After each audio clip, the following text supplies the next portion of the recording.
Maliens Mali kono ani Mali ko kan b'a fɔ ye ko aw salam alaikum. Ni aw balimakɛ ono denkɛ Idris Martinez Kunimpo ye. Aw be haketo sabula bi vraiment farmandina kosɛbɛ. Mura bɛ n kan o ye fɔlɔ ye. Filanan palu fɛnɛ tun bɛ na. Maa minnu ye n ka kunu video lajɛ i b'a ye k'a fɔ cathéter tun bɛ na. Donc o cathéter kɔnɔla la an bɛ haketo ɲini kɛ aw fɛ dɔɔni. Voilà bi an bɛ fɛ ka kuma fɛn dɔ kan o ye jumɛn ye o ye affaire Fanta Sisi. Donc bi n y'a décidé ka bɔ ka kuma n kanubagaw ni limanaw fɛ parce que an y'o de fɔ aw ɲɛna an filɛ nin niveau min na nin ye sisan o niveau tɛ an permettre an k'an sen don manamana ko dɔw la réseaux sociaux sanfɛ. Donc o de hukumu kɔnɔna la an ɲɛ b'a la kuma cayalen don réseaux sociaux sanfɛ. Video caman bɛ yen nɔ mɔgɔw bɛ ka n tagge video minnu na k'a fɔ ko Fanta Sisi bɔra k'a ye ne ka kuma bɛɛ galontigiya k'a ko ne ye fɛn fɛn fɔ k'a bɛɛ galo ye ko n ye galon de ta ko k'a da la. N ye video in ye a don mais j'ai pas voulu sortir ces jours là parce que bamananw bɛ kuma dɔ fɔ ko maa ni ko kɛr'i la don min na n'i ko k'i bɛ bɔ ni dusu y'a wagati peut-être i bɛ bɔ i jo a bɛ taa k'i bolo i jalaki ye. O de la n y'a to tile kelen tile fila tile saba ka se ka tɛmɛ pour que n bɛ se ka ko in digérer cogo min na sabula ne bɛ Fanta Sisi ka affaire in ta don min na Ala de ɲɛ bɛ na n bɛ kuma ni Ala de ye bi parce que an y'o de fɔ aw ɲɛna an tɛ video man ye tuguni bi an bɔra Europe kana Mali la kana nin kɛ an ka baara di ne yɛrɛ ka slogan o ye jumɛn ye ça c'est l'info à la bouche an tɛ galon tigɛ an mana kuma o kuma fɔ an b'a ta a tigilamɔgɔ de da kɔnɔ mais mɔgɔw ko bɛɛ tɛ dɛmɛ depuis a wagati mɔgɔ caman ko ne ma i bɛ k'i sen don nin sen na ninnu ye mɔgɔ lankolon de ye ninnu bɛ taa ninnu bɛ taa ne ko non hinɛ mun ni ne ye o ye o hinɛ de kama ne bɛ muso in dɛmɛ nka an bɛna ko in ta depuis a daminɛ la ni Ala sɔnna ma aw bɛna faamuyali jɔnjɔnba de sɔrɔ ko in na nka jan'o cɛ an bɛ an ka partenaires fo fɔlɔ n'o fɔlɔfɔlɔ o ye Delta Force Énergie qui fait ma force donc nin boisson in ale tɛ boisson in kan bɛna mun présenter aw la tuguni parce que Mali bɛɛ énergétique la a ka di n'a bɛɛ ye wa sɔngɔja damatɛmɛja o mana bɔ yen an bɛ se te Ashura ma n'o ye Ouma Agé le patron des patrons dans 17 pays numéro 1 en thé en Afrique o kɔfɛ la boisson Tasti donc olu fana y'an ka partenaire ba ye an y'o de fɔ aw ɲɛna jus bi duuru ta kɔnɔna n'i bɛ fɛ ka jus min ka tila ka carton goût sɔrɔ o ye boisson Tasti ye olu de nana ni Encore fana ye donc nin y'u ka boisson wɛrɛ ye k'a daminɛ 5 10 15 20 fo 30 o bɛɛ bɛ ninnu kɔnɔla la donc o ye Encore ye donc n'aw mago bɛ boisson ninnu na aw bɛ se k'olu sɔrɔ o kɔfɛ k'an ka jɔnjɔn yira aw la voilà donc merci Idris Martinez Kunimpo nin ye ciwara de ye ciwara filɛ nin ye ale tɛ di bɛɛ ma ciwara bɛ di mɔgɔ ma i ka kɛwale ɲumanw de la donc kunu n ye ciwara sɔrɔ jumɛn de la n ye ciwara sɔrɔ n ka mɔgɔ dɛmɛ de la parce que u ko u ɲɛ b'a la n bɛ ka fantanw dɛmɛli min kɛ u ɲɛ b'a la n bɛ ka mɔgɔw dɛmɛli min kɛ réseaux sociaux sanfɛ ko ne yɛrɛ tɛ ka foyi sɔrɔ nka ne sababuya la mɔgɔw bɛ ka hɛrɛ sɔrɔ ko donc a ka kan u fɛnɛ u ka se ka fɛn dɔ di yan min b'a yira ko n bɛ baara min na n kana na décourager o de hukumu kɔnɔna la nin ciwara in parce que ne de bonyana ne ma ni karo ninnu bɛɛ ye voilà kunun wari dira n ma kunun tableau dira n ma kunun nin ciwara in dira n ma mais nin ciwara in n kɛlen don ka nin bila n ka salon de kɔnɔ tellement que a bonyana n ma donc maa minnu ye ciwara in di yan vraiment ka u fo k'a f'u ɲɛna ko ciwara in k'a ye n fa kosɛbɛ d'abord maliens n bɛna kuma in bɛɛ fɔ aw ɲɛna bi aw bɛ se ka faamuyali jɔnjɔn sɔrɔ kuma in na cogo min na de A jusqu'à Z n bɛ n kale n ka ɲɛnamaya de la n bɛ n kale n ka diinɛ de la n bɛ n kale n dayɔrɔ laban de la n'o ye n ka kaburu ye ni nkalon kelen bɔra a kɔnɔ Ala kana a to n na n bɛna kuma bɛɛ de tiɲɛ ɲɛfɔ aw ɲɛna sisan vous savez an bɛ milieu dɔ de kɔnɔ an bɛ média milieu de kɔnɔ ne nana média baden sɔrɔ yan nɔ mais Ala barika la bi n fɛnɛ lolo bɛ ka briller dɔɔni bi n fɛnɛ bɛ ka se ka n place sɔrɔ n bɛ ka se ka n ta ni ye vous savez a ye kuma fɔ plateau min sanfɛ d'abord n bɛ ouverture média mɔgɔw fo fɔlɔ parce que ko in sɔrɔla ouverture média plateau de sanfɛla la ouverture média mɔgɔw bi alhamdulillah foyi tɛ ne n'u ni ɲɔgɔn cɛ bonya ani karama de b'an ni ɲɔgɔn cɛ la preuve ne ka mariage la ne y'u invité ouverture média directeur n'o ye Ti Jara ye a y'a sen bɔ a kɔnɔkɔrɔ ka na fo ne ka mariage kɛyɔrɔ la n'o kɛra CICB la Alajɔn aw bɛɛ ye Alajɔn ka paw ye ne ka scène kan ne ni Alajɔn yɛrɛ ani muso an bɛ don na CICB la donc pour que k'a yira u la ko foyi tɛ ne ni ouverture média ni ɲɔgɔn cɛ Thierno ni ne bi balimaya ani sindiya n'a ye ɲɔgɔn sɔrɔ reportage kɛyɔrɔ la i b'a fɔ k'an ka ɲɔgɔn dun malien den bɛɛ b'o kalama minnu b'an intérêt sanfɛ donc juguya tɛ yen foyi tɛ yen quoi mais j'ai un problème avec u ka plateau dɔ n'o ye u ka Umu Fɔnba in ka plateau ye parce que je sais pas ne kelen do ka femme de ke muso ina anaka mboto nu nta don mun de la nyengoya ni juguya bula ka se u dusukuna tan mais je ne comprends pas mena adam ne dépa jeunesse la kana quoi pour que obsika ko infamia parce que toko tien n'a se ka sene Idriss ma réseaux sociaux sans fait nous de beta au débattu ou ka plateau sans fait mamunu mene sui kube olu fene sui mena kuma mun fo sisa o beba o tafani o nafando d'abord muso ini ne pour la première fois anga nyoya anga nyinamaya kono akera ne tanti doka événement kero do la nyamana a yɛrɛ de a représenté la k'ale de Oumou Fomba ye a don an ye ɲɔgɔn ka numéro yɛrɛ échanger donc ne ka numéro a y'a ta a fɛnɛ a y'a ka numéro di ne ma bonya kɔnɔ karama kɔnɔ an ye yɛlɛ kɛ bɛɛ taara i ka sira fɛ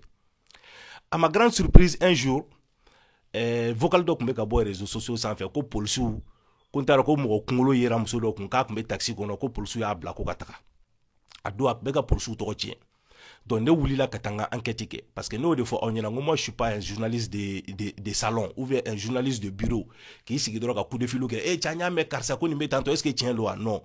moi ka na Mali yɛrɛ la ka na révolutionner yɛrɛ ka wuli ka taa l'info à la source n yɛrɛ ɲuman na l'info à la bouche n ye n seko ba kɛ o la ka wuli ka taga ko ta fa sun kɔrɔ ne de ye o kɛ a don wulila comme n ye kabala ko kuma mɛn a la ko kabala gardien y'a don ta o y'a bɔ ta ka n ka mobili ta mama ne sara dɛ ka essence kɛ n yɛrɛ kun ka taa fo kabala ka taga n ka enquête kɛ o de sen fɛ an y'a dɔn k'a fɔ ko histoire in bɛɛ ye nkalon ye o kɔfɛ le monsieur même m'a appelé parce que a kun paniquelen don parce que a fɔra ye ko polisiw ko enquête wulila ko sera procureur ka bolo kan polisiw nana gendarmerie nana donc cɛ min kun ye kuma in fɔ réseau kan cɛ in paniquera le monsieur il m'a appelé a ko ma k'ale ye comédien de k'ale ye nin ta ko k'a fɔ ten dɔrɔn de ko sinon ko tiɲɛ tɛ ne ko a ma mon frère c'est très simple maintenant comme ne ko slogan o de c'est l'info à la bouche maintenant i yɛrɛ bɛ déplacer i bɛ na ne fɛ yen comme ne tagara ka taga an ka enquête kɛ kabala olu ko tiɲɛ tɛ i yɛrɛ fɛnɛ bɛ na i fɛnɛ ka version ye mun ye i ka n'o fɔ ne ka plateau sanfɛ mais i ka kuma don ne da ko ne ka bɔ k'o fɔ ko ne t'o kɛ dɛ parce que foyi t'a yira ne la k'a fɔ e min bɛ ka weleli kɛ ko e de ye cɛ in ye n ko Dédé main dans o ye main tigila ye n ko n'i bɛ fɛ ka kuma ne ka plateau labilalen don bɛɛ ye si tu estimes que kuma dɔ fɔra i ma min tɛ tiɲɛ ye tu as le droit de venir te défendre n ko donc n'i yɛrɛ bɛ se ka na n ko i bɛ na n ko problème foyi t'a la à ma grande surprise an tilala kuma na dɔrɔn o dugusɛjɛ n ɲɛ b'a la ouverture média plateau sanfɛ Oumou Fomba in ka plateau sanfɛla la je l'ai vu là-bas a don a nana kana ko ouais ko ne ye nkalon de ta ka d'ale la o don de la première fois n y'a ye k'a fɔ muso in a bɔra ka ne buruja muso in bɔra u ye plateau sigi ne kan muso in a n'a ka cɛ fila Awa Fomba voilà o bɛ hakɛ to ko Awa Fomba de don voilà donc cɛ in ye weleli de kɛ cɛ in ma taga ouverture média la dɛ cɛ in ye weleli de kɛ est ce que o cɛ yɛrɛ don wa elles savent même pas elle sait même pas est ce que o cɛ in yɛrɛ de ye weleli kɛ wa u t'o fɛnɛ dɔn mais u kɔni ye cɛ in ta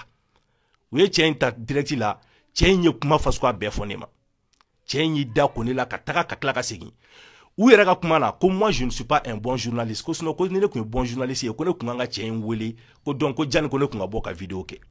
mais olu minnu ye bon journaliste ye et pourtant ne ka numéro bɛ Awa Fomba bolo mais Awa Fomba kelen ka cɛ ta a ka ligne sanfɛ moi je pense que entre médias la moindre des choses hali ni ne ka numéro t'i bolo a bɛ Thierno bolo n'a tɛ Thierno bolo a b'aw ka directeur bolo i tun bɛ ne ka numéro ɲini ka ne fɛnɛ wele k'a fɔ Idriss cɛ ko tan Idriss i fɛnɛ ka version jumɛn ye comme aw ko ne tɛ bon journaliste ye moi je ne connais rien aw minnu b'a dɔn moi je pense que aw fɛnɛ kun kan ka ne wele comme ça ne fɛnɛ kun kan ka version di u ma ne wele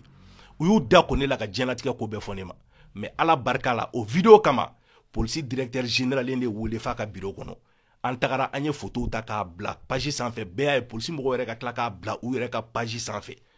depuis o don fo bi bonya ani tanga de bɛ ne kan parce que maaw y'a dɔn ko cɛnin tɛ kuma fɔ a kun fɛ ko cɛnin bɛ wuli de ka taa ko sɛgɛsɛgɛ a sun kɔrɔ o kɛra fɔlɔ ye a don a digira n na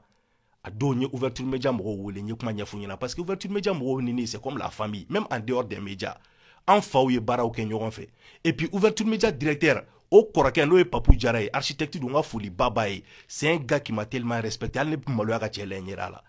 ni ko donna ne ni ouverture média cɛ n b'ale de wele fɔlɔ ka kangari da ye jani an ka taa bila ɲɔgɔn na réseau kan parce que a cɛ man ɲi donc u kumana an fɛ an y'o ko bila ten n ko bon nin ko ka ɲi tan sa filanan kɛra jumɛn ye ne balimaw plateau kelen in dɛ i tɛ ne ye jamais k'u bɛ ka ne buruja Thierno ka plateau sanfɛ i tɛ ne ye jamais k'u bɛ ka ne buruja Alajon ka plateau sanfɛ ne bɛ buruja plateau kelen min sanfɛ o ye Awa Fomba in ka plateau di deuxième ta o de ye n tɔɔrɔ n'a bɛɛ ye n minɛra quand on m'a enlevé malien bɛɛ y'i ka dusumakasi yira k'i ka soutien yira ne Idriss Martinez Konimpo la, malien bɛɛ. Mɔgɔ kelen minnu n'u nana ka tila ka na ne buruja k'u bɛ ne ka minɛli ta ko k'a yɛlɛma k'a kɛ galon aux yeux des maliens, o kɛra ninnu Awa Fanba kelen de tuguni u ka plateau sanfɛ. Et pire, mun yɛrɛ ye n faga n'a tɔ bɛɛ ye, des invisibles bɛɛ b'a dɔn olu bɛ TikTok sanfɛ u b'u yɛrɛ dogo faux profil kɔfɛ ka mɔgɔw neni ka mɔgɔw buruja, donc tu ne sais pas qui ils sont. Fɛn min y'u da n'u kunja u b'o de fɔ. A tigilamɔgɔ taar'i dogo faux profil dɔ de kɔfɛ k'a fɔ ko ne Idriss Martinez Konimpo ko ne taara se walimuso dɔ de ma k'o cɛ de kun kɛlen don ka ne kidnapper. Maliyɛnw, n ko ni juguya sera maa dusukun na ka se niveau dɔ la quoi, i tɛ yeli kɛ tuguni quoi. Et pourtant n ka numéro bɛ Awa Fanba in kun dɛ, a ma n wele. Elle pouvait m'appeler k'a fɔ an ye nin bɛ ta mais à ma grande surprise o dugusɛjɛ a taara o kɛ sujet ye. Fa bɛ content ko rebondissement dans l'affaire Idriss Martinez Konimpo. Ka taga o wɔkulɔnkan in jouer. Et puis u tigi kun kɛlen don k'u voix kɛ voix bizarre de k'u dogo dɛ, ka taga k'o jouer ka tila k'a yira diɲɛ na tuguni ko ja ko ne ma enlever. Ko ne kun sera dɔ de muso ma k'o tigi de ne minɛ, ale ani Thierno Tall ani dɔ in u tagar'u sigi ka taga vidéo kɛ ne kan. Thierno Tall ni ne n'ale de denmisɛnniya kɛ ɲɔgɔn fɛ 300 logements kɔnɔ yan, c'est un ami d'enfance. Moi je pensais que ni ninnu bɛna fɛn fɔ ne ma u ka plateau sanfɛ maa kelen tun bɛ ne défend o tun kan ka kɛ Thierno Tall ye parce que don fɔlɔ min na u ye vidéo sigi ne kan kuma dilen Thierno Tall ma, je pensais que Thierno Tall de tun bɛna ne défend mais o yɛrɛ ye tagama min kɛ ne kan maa ma deli k'o kɛ, donc je ne sais pas le but recherché c'est quoi. Donc ko ne taara se walimuso de ma. U tilala o don tellement que u ŋaniya finnen don ka antenne de labila mɔgɔw ka don ka weleli kɛ bɛɛ k'i da ko ne la, o y'a sɔrɔ dusukasi bɛ ɲini ka na ne faga, n faw dusu kasilen, n baw dusu kasilen, n kabila bɛɛ dusu kasilen. Mais au lieu de compatir non dɛ u bɛ ka taa ko f'u ka taa ne tɔ faga de, ka taa ne enfoncer, ka taa ne di diɲɛ ma, diɲɛ ka ne la gosi, diɲɛ ka ne la jaba. Bon comme an bɛ sariya jamana de kɔnɔla la ne m'a ko bila daga gɛlɛn na, donc qu'est-ce que j'ai fait, n wulila n kun bɛna taa n ka plainte déposée au niveau du pôle de la lutte contre la cybercriminalité. Mais comme n y'o ɲɛfɔ aw ɲɛna ne ni t'i jara fɛn t'an ni ɲɔgɔn cɛ n'o ye ouverture média directeur ye, n y'ale de wele fɔlɔ ka kuma ɲɛfɔ an ɲɛna. N ko parce que ni n tagara plainte don a bɛna fɔ de Idriss taara plainte don ouverture média kama, n ko n bɛ fɛ k'i lasommer fɔlɔ, j'ai rien contre toi t'i jara. N ko fɛn bɛ ni mɔgɔ min ni ɲɔgɔn cɛ o ye i ka Awa Fanba in de ye ani a ka mɔgɔ fila ninnu. N ko donc j'ai décidé d'aller porter plainte contre ces 3 personnes là parce que ils ont fait une diffamation contre ma personne u kana n'a prévu ye. Cɛ mun ni n jira a muso la u kana n'a cɛ ye, n jira muso min na u kana n'a muso ye, wa u ye n kidnapper ka taa n bila logo min kɔnɔ u k'o yɔrɔ fɔ, n ko sinon a bɛɛ ni Alahu Taala cɛ n b'u bila ka taga boli ani kasobonba la. Je l'ai dit a don ne ni ti ye mun kɛ téléphone na a bɛ siɲɛ 4 5 bɔ a bɛ k'a fɔ n bɛ tila k'i rappeler n bɛ tila k'i rappeler, n tilala ka Papu Jara in wele n'o ye ti kɔrɔkɛ ye ka kuma ɲɛfɔ a ɲɛna, a ko k'a bɛna kuma ti fɛ. Après ti Jara m'a appelé k'ale yɛrɛ kun tɛ nin kalama ko il était en France, ko muso in ka émission bɛɛ k'a tɛ bɔ a kalama, ko donc ko vraiment ko il est désolé k'a bɛ n'u wele sisan ko dugusɛjɛ k'u bɛ bɔ ko k'u ka excuse présenter. O dugusɛjɛ u bɔra u ye excuse hypocrite dɔ présenter donc ka tɛmɛ ten tɔ ko fili bɛ bɛɛ sɔrɔ baara la a donna ta a bɔra ta u tɛmɛna ten. J'ai laissé parce que munna a man di ne ye ka mɔgɔ datugu, mais ni mɔgɔ ka hɔrɔnya ani ka dignité bɛ ka saboter a ka kan i ka bɔ i k'i défend. O kɛra filanan ye. Tellement que ko in ye n tɔɔrɔ Ala de b'a dɔn a ye n tɔɔrɔ ka se niveau ma. Ne fari degun ne bolo minnu jenina torture min dara ne kan ni si ma olu bila ka compati pour moi, mais fɛn kelen bɛ olu ɲɛnajɛ dɔrɔn Idriss ka bɔ yan quoi parce que a don tellement que u ŋaniya fini fo muso in b'a fɔ ni Mali tɛ ka diya i la i tɛ segin ka taa Faransi, yen de n y'a dɔn k'a fɔ n ko ja n ko n b'u nin kan yɛrɛ yɛrɛ de quoi. Mais Ala ye maa min ka tile bɔ ne y'o de fɔ aw ɲɛna foyi de tɛ se k'o datugu. I m'a ye aw bɛ ka ko bɛɛ kɛ ci wara de bɛ ka taga di ne ma n ka baara ɲumanw na parce que mɔgɔ tant que i ŋaniya ka ɲi i bɛ ka ko kɛ Ala de kama i tɛ k'a kɛ wariko kama Ala tɛ se k'i to janfa la sa. Ne ye maa joli de dɛmɛ Bamakɔ kɔnɔla la yan nɔ, soldat oui maa si tun t'a dɔn ka taa ta ka bɔ a ka degun cɛla k'a ta bi k'a kɛ sana yelen don o don soldat oui sɔgɔma o sɔgɔma a bɛ message ci ne ma k'an barika da o duwawu Ala tɛ se k'o bin sa. Hali blanchisseur in filɛ nin ye yan dɔrɔn o don o dɔrɔn kunu Ala kama a lajɛ honneur min ni hommage min taara k'a ye. Média kan ka utilité kan ka kɛ de ka se ka mɔgɔ nafa ka se ka mɔgɔ bɔ degun dɔw kɔnɔla la, mais ni aw ko fɔ aw ka ne taa tiɲɛ de Ala tɛ sɔn. Ne ka samara tununa tuguni misiri la u taara émission spéciale sigi ne kan o fɛnɛ la tuguni ko wa k'i ma ye ko samaraw bɛ ka di ne ma ko ja ne ka laɲini kun ye samara sɔrɔ de ko sinon ko silamɛya lagosili de kun ka di ne ye u y'o émission fɛnɛ sigi n kan n ma kuma o fɛnɛ la. A ma grande surprise ni semaine kɔnɔla la ou bien semaine tɛmɛnen comme an bɛ lundi la bi n ɲɛ b'a la tuguni u tagara an balimamuso tan n'o y'an ka sujet ye Fanta Sise. I b'a ye muso yɛrɛ b'a fɔ ale ye Fanta Sise wele déjà fɔlɔ u kun kumana mais kɔfɛ a bɛ tila ka weleli kɛ ka question poser k'a lajɛ question minnu bɛ ne Idriss ka kumaw la kɔ kari ka ne la gosi pour que ka se ka ne ta ka ne di diɲɛ ma. Donc n t'a dɔn en réalité n ye mun de kɛ ni muso ninnu na quoi. N t'a dɔn mun de kɛlen don ka n kogoyaw ye ka se nin ma fɛn o fɛn de bɛ yen k'a bɛ Idriss la gosi f'u ka bɔ n'o de ye et pourtant ne dun ka numéro b'a bolo. Ne bolo ye Fanta Sise wele ni e bɛ tiɲɛ ɲini de la komi aw ko ne tɛ journaliste ɲɛnama ye ni aw bɛ tiɲɛ ɲini de la aw ye Fanta Sise wele mɔgɔ fila de dun ka kumakan don aw ye Fanta Sise wele don min na Fanta Sise nin fɔ bon Fanta i ti jɔ an ka Idriss fana wele komi an y'a mɛn ale de da aw mana Idriss wele Idriss fana mana mun fɔ mɔgɔw k'u ka hakilina ta fila la mais ni kɛlɛkɛman fila bɛ kɛlɛ la e ye kelen de ta k'o lamɛn ka dɔ in to yen ka baara kɛ n'o ye c'est que i ma mun lamɛn dɛ i tɛ fɛ o ka version de ka fɔ diɲɛ ye mɛnɛ nka ne bɛ mun fɔ dɔrɔn Ala ka tiɲɛ dɛmɛ. M'o dɔrɔn de fɔ Ala ka tiɲɛ dɛmɛ ni n ko Fanta Sise ka ko in man tɔɔrɔ n ye nkalon tigɛ dɛ d'abord fɔlɔ munna Fanta Sise kɔrɔmuso bɔra ne ma sɔn ka kuma maliyɛnw a y'aw tulo dayɛlɛ aw ka vidéo in partager diɲɛ bɛɛ k'a sɔrɔ Fanta Sise kɔrɔmuso fɔlɔ de bɔra pourquoi j'ai pas voulu parler parce que je me suis dit que Fanta Sise kɔrɔmuso min bɔra o tɛ Fanta Sise yɛrɛ ye o ye fɔlɔ ye filanan Fanta Sise kɔrɔmuso min bɔra ka kuma a ma deli ka taa tribunal yɛrɛ la elle n'était même pas au tribunal ale tun tɛ tribunal la mɔgɔ wɛrɛ de tun bɛ tribunal la mais elle n'y était pas. Donc on est na ngrabese ka sale ka niveau ma ni Fanta de kun bɔra ka kuma o de kun bɛ ne dɛmɛ donc ce qui fait que Samaseko fana bɔra o kɔfɛ a bɔra RHHM kan a y'i da ko ne la ka diɲɛlatigɛ kuma bɛɛ fɔ ne ma a ko ne ka numéro b'ale bolo ale ka numéro bɛ ne bolo pourquoi ne m'ale wele n fana b'aw ci Samaseko ma a ye taa Samaseko ɲininka ko pourquoi sisan a tɛ sɔn ka ne ka appel ta ko mun de bɛ yen a k'o fɔ aw ye n'a sera ka kariya ka bɔ k'o fɔ aw ye an bɛ sɔrɔ ka débat continuer a ye taa Samaseko ɲininka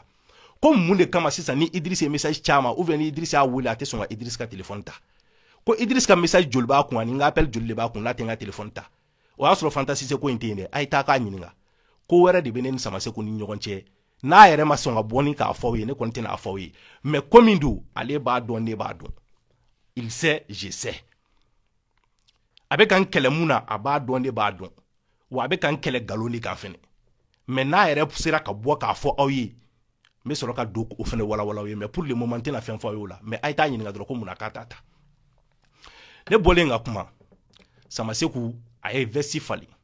Samaseko nana yɛlɛma sisan ka taga Fanta Sise ka côté la fo ka taga Fanta yɛrɛ ka kuma na ka taa 500 ta k'o di Fanta Sise ba ma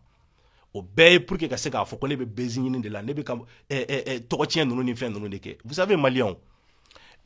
ma deli ka fɛn min kɛ n ka ɲɛnamaya kɔnɔ n bɛ n'o de kɛ fɔlɔ nin ye mun ye kuranɛ ça c'est Coran Al-Coran depuis Ala ye n da n donna vidéo kɛ la ka se bi ma ma deli ka bɔ ni kuranɛ ye fɔlɔ ko n bɛ n sigi ni kuranɛ ye ka kuma kuranɛ filɛ nin n bɛna a dayɛlɛ aw k'a ye a filɛ nin ye kuranɛ de aw ɲɛ b'a la voilà kuranɛ de filɛ nin donc maintenant a filɛ n bɛ n kale nin kuranɛ in kan nin kuranɛ in belebeleba n bɛ n kale nin kan ni silamɛya ye tiɲɛ ko kuranɛ ko ye tiɲɛ ko Ala ko ye tiɲɛ ye nin kuranɛ in ka kiti ne ni Fanta Sise ni ɲɔgɔn cɛ n'a sɔrɔ ni fɛn fɛn ko ni Idriss y'a fɔ k'a kelen ko n y'a fɔ ka sɔrɔ Fanta ka yamaruya tɛ kuranɛ filɛ nin k'a fɛnɛ ka bɔ a ka kuranɛ ta a k'i kali bɛɛ kumana ne fɛ dɛ ne tɛ mɔgɔw jaabi parce que vidéo kɛla nin bɛɛ b'a kɔnɔla la c'est à dire kuma dɔw la i bɛ fɛn dɔw mun i tɔgɔ la ka tɛmɛ mais munna bi n bɛ ka bɔ ka nin kɛ parce que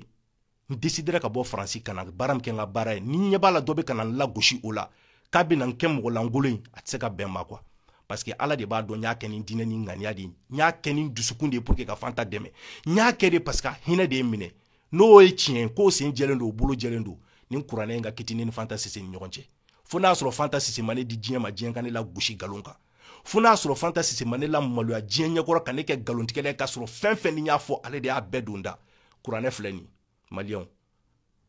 n ye n ta to nin ma n bɛ dan o dɔrɔn de ma n t'a dan n tɛ foyi fɔ a ye mais kuranɛ kɔni filɛ nin ne ye n jigi kɛ kuranɛ ye kan limaniya da nin kuranɛ in kan k'a fɔ ko un jour nin kuranɛ in bɛ ne wasa n'a sɔrɔ ni ale Fanta Sise la min ta ye tiɲɛ ye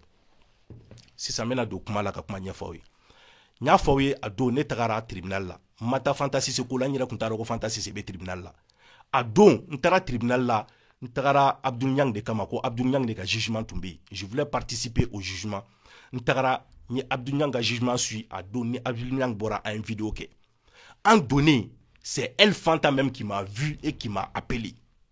Fanta de ye ne ye ale de ye ne wele ka na et puis mun bɛ k'an faga nin ko in bɛɛ lajɛlen na Fanta ye kuma minnu fɔ ne ɲɛna a datiw ne tun y'u sɛbɛn di bilahi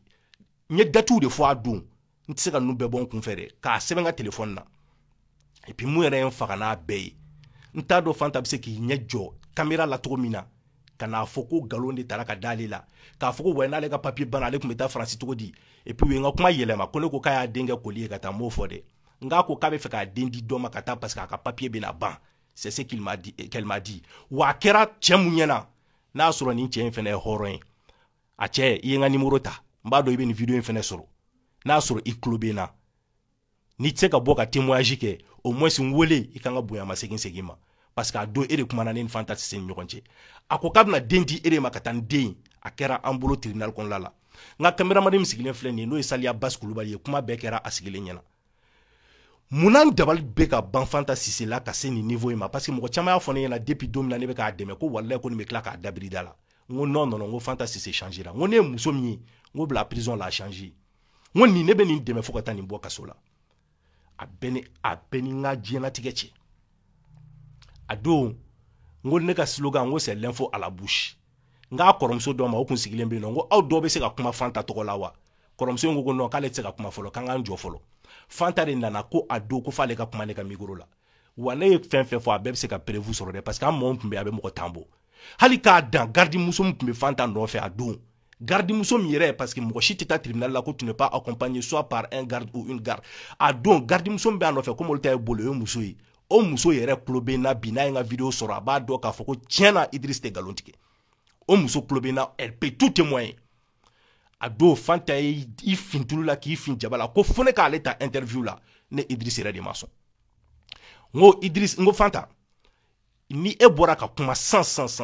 a bɛna kɛ problème de parce que i bɛna muso in se problème ma n ko parce que magistrat bɛna fɔ sisan Fanta ye temps sɔrɔ cogo di ka se ka na nin vidéo in kɛ deli tɛ deli ye Fanta ma mun da ne kan kuma kelen tɛ yen ko ne ye mun fɔ ko Fanta de m'a fɔ a ka so minɛli ale de y'a fɔ ne ɲɛna a ka papier banni ale de y'a fɔ ne ɲɛna a den ka papier k'o bɛna ban k'a bɛna o di dɔ ma ko ka taa ale de y'a fɔ ne ɲɛna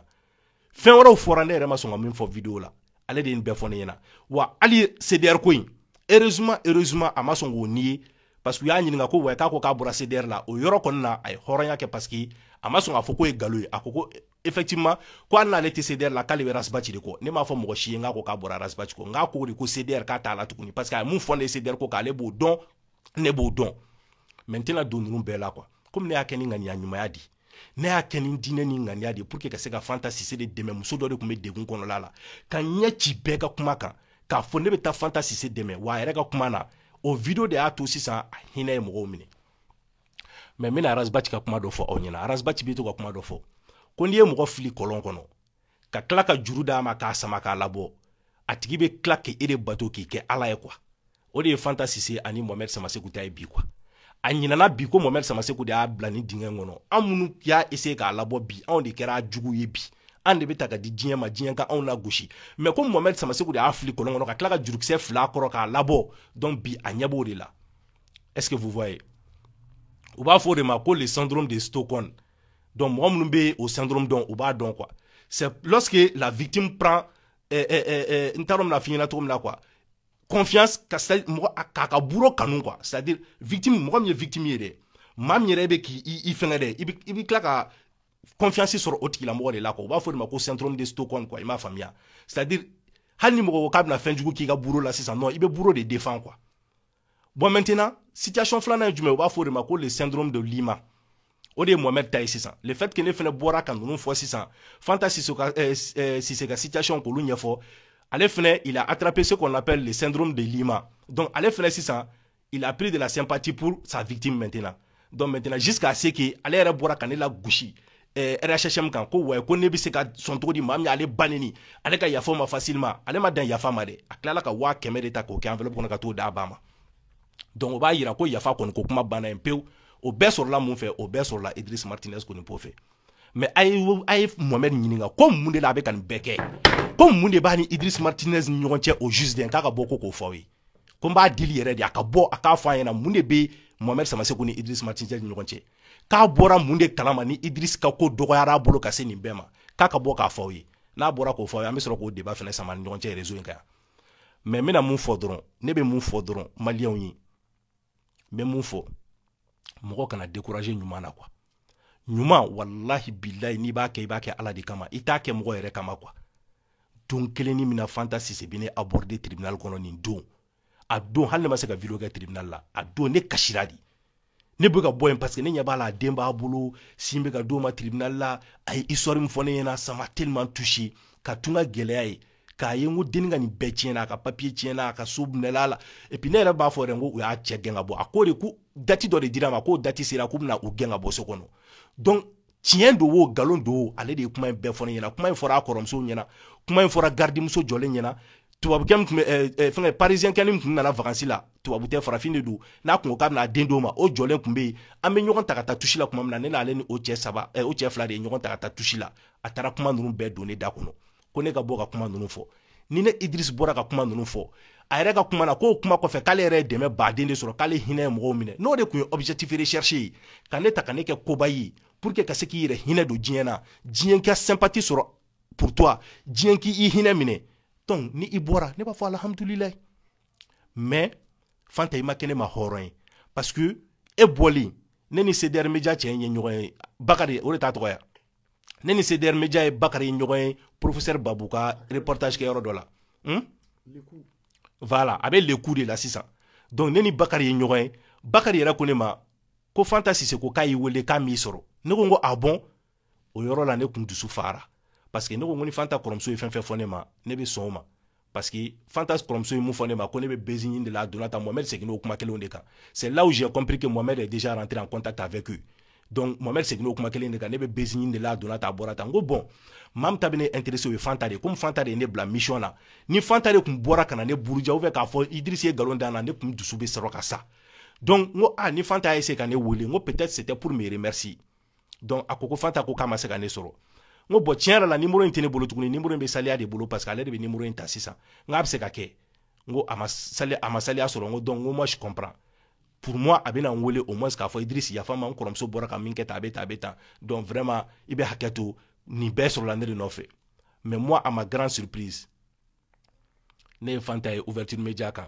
ko ninnu ni a ɲininkara an y'a mɛn k'a fɔ dɛ k'i ka papier banna est ce que o ye tiɲɛ ye a bɛ se ka a kɛ ni ironie ye ne de ka papier banna o de y'a to ale ma sɔn ka si ye n bɔra don min na o dugusɛjɛ bɛɛ n ko n ka taa Faransi pour que u kana n'a fɔ n ka papier banna ninnu ye tɔgɔ tiɲɛ kumaw de ye Fanta tɔgɔ tiɲɛ kuma tɛ dɛ e Fanta de y'a fɔ ne ɲɛna k'i ka papier date banna e de y'a fɔ ne ye ne ka sɔrɔ k'a fɔ diɲɛ ye ne tɛ nkalon tigɛ o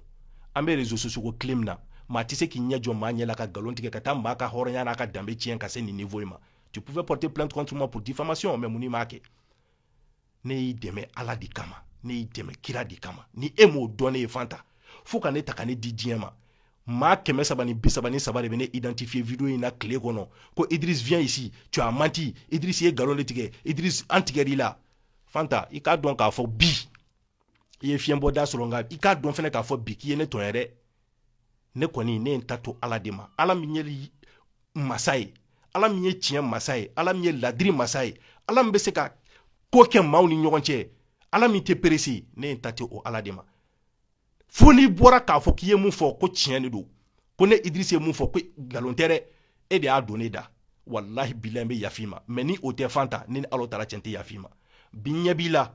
i nisɔndiyalen don bi ɲɛ b'i la i bɛ bɔ i bɛ TikTok kan i bɛ yɛgɛbɛ yɛgɛbɛw kɛ